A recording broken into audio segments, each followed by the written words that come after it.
bijinya hilangkan dahulu. Ataupun bila sulit, belum musimnya, kita dapat mempergunakan buah rambutan dalam kaleng. Kemudian di sini untuk membuat teh saya sudah menyiapkan air yang panas dan teh celup sari wangi asli.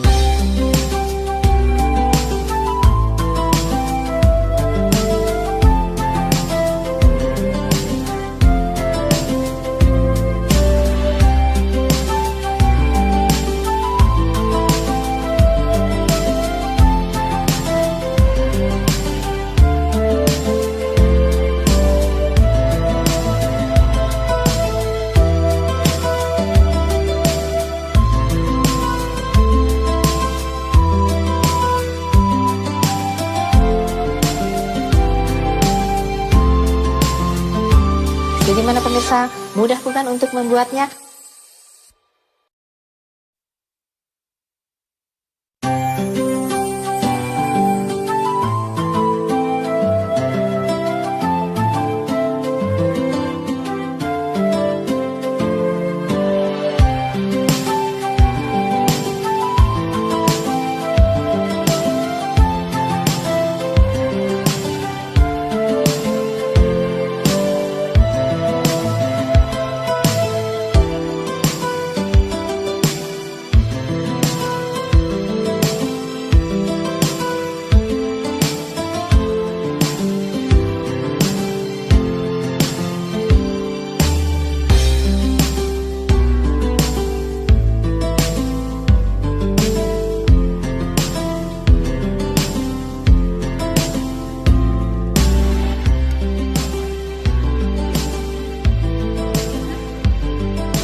Dahulu buah rambutan ini bijinya hilangkan dahulu. Ataupun bila sulit, belum musimnya, kita dapat mempergunakan buah rambutan dalam kaleng.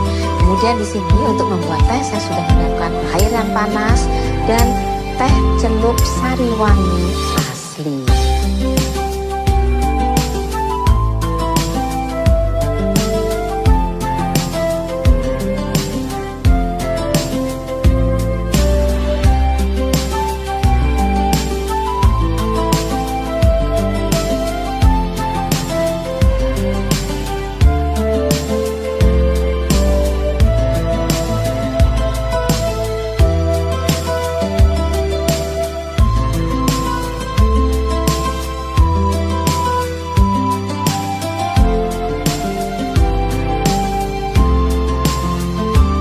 Bagaimana pemirsa? Mudah bukan untuk membuatnya?